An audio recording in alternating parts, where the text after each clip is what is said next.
welcome to today's video. As promised, today I'm going to be showing you guys how to make a chemex at home. So the chemex is this glass, hourglass pour-over contraption, and I'm going to be showing you how to use this to make both a single and double glass of coffee.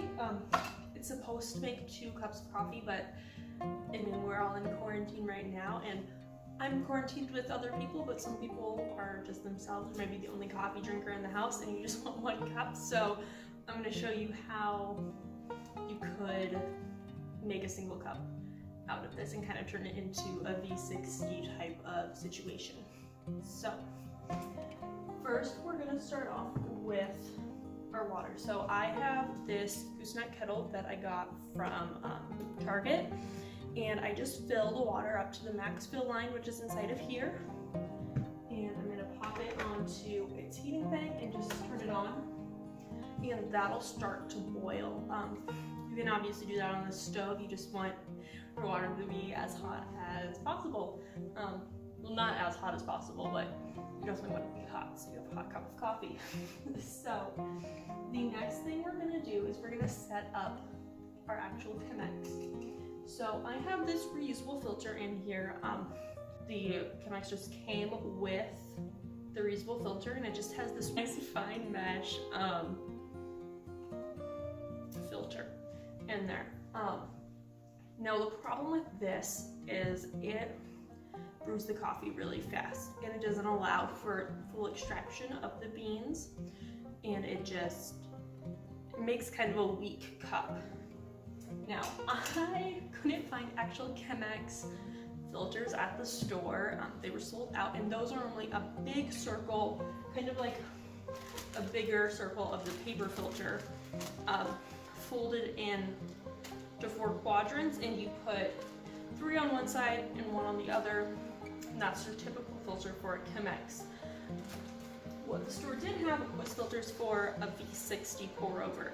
So this is just, kind of a funnel, but the problem with using this in a chemex is it's going to break on the bottom, and that just doesn't really work out, and obviously you don't want your coffee beans to end up in your coffee. So what I've been doing is I've been doubling these 2 things up. So I just fold down that bottom seam and pop it in there. The other thing you can do, so this coffee filter isn't big enough, but if you get the bigger coffee filters that are more for like industrial sized coffee makers, or just just in general like bigger coffee filters, then you can turn it into a chemex filter by just folding it into 4 sections, and then you pop it open so you have 3 layers on that one side and 1 on the other, and you're going to put the 3 layers where the spout is. So you can see here that mine is just way too short, but that is the general idea if you're going to go that method. So I'm not going to use that, but I'm just going to pop my reusable filter in, and then also fold my V60 filter. I just fold the edges so it lays in there a little bit better, and then I just pop it open.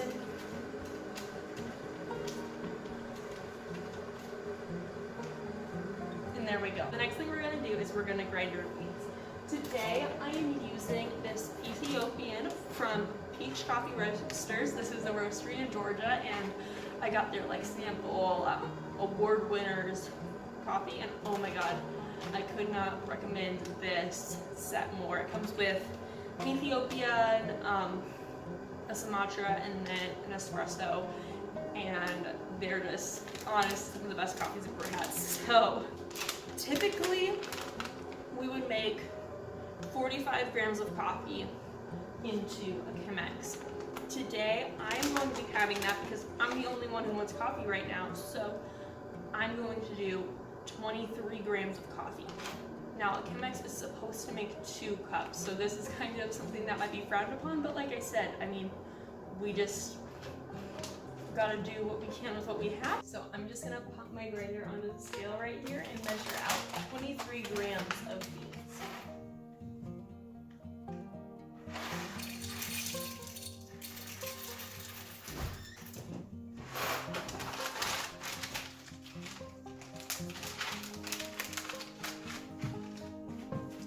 So I have 23 grams of beans measured out, and we're going to be trying to grind this to a medium coarse grind.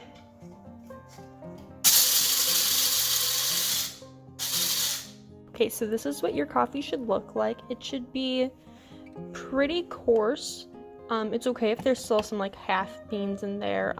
You just don't want it to be too fine.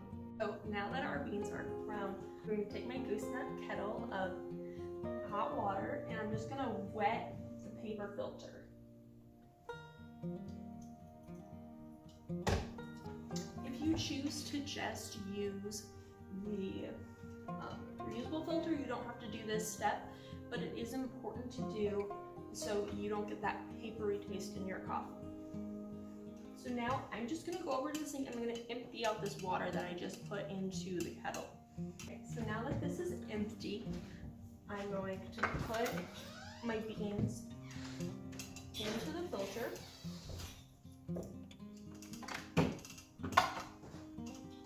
And then I'm just gonna shake it a little bit so we have this nice flat surface. And I'm just gonna pop it on there and make sure that my scale is at 0. If you're making 2 cups of coffee, for the bloom you're gonna want 150 grams of water. But since I'm only making 1 cup, I'm gonna do 75 grams of water. So you're just gonna pour in circular motions over the coffee, and then you're gonna let it stop after, if you're choosing 1 cup, 75, and then for 2 cups, 150 grams.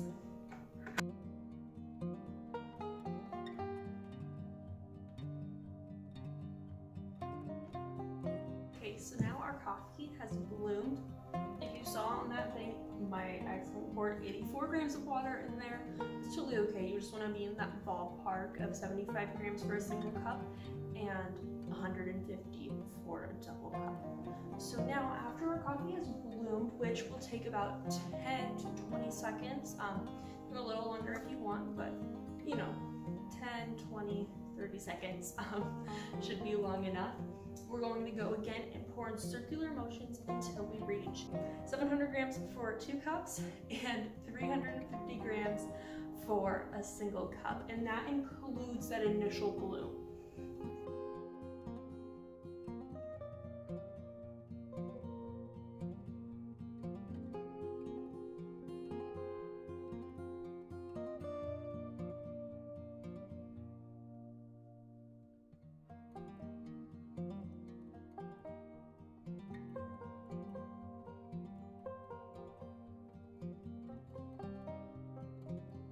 So at the end of making your pour over, you want to make sure it has that valley type of look.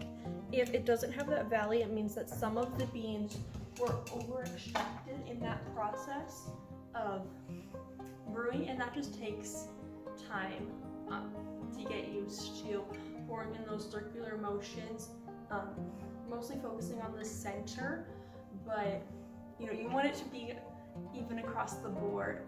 And then when it extracts, it's going to make that valley, and you just want one valley. You don't want multiple little holes in your beans. But I feel like I did a pretty good job on that one, so that's awesome. So now you're just going to discard of your beans, and then you can make yourself your cup of coffee. Okay, so I just discarded my beans in the trash. You can also always compost your beans. Just make sure that your filters are also compostable if you're doing that. But I just rinsed it out, and that's just always the first thing I do right when I get rid of the beans. I just rinse the filter to make sure there's no more coffee left in there.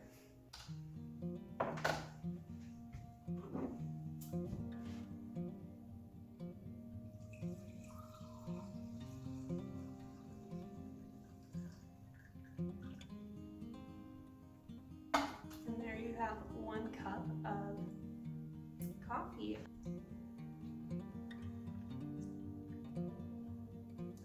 It's perfect. I love this coffee so much. It has notes of blueberry, and I love when coffee has notes of blueberry. It's my favorite. And then once your pour over is ready, it's just like a regular cup of coffee. You can put cream, oat milk, sugar, syrups, whatever you like to put in your coffee. You can doctor it up, or you can just drink it black. The benefits to doing a pour over in either a chemex or a V60 versus the actual coffee maker is it allows those natural flavors to extract from the beans better.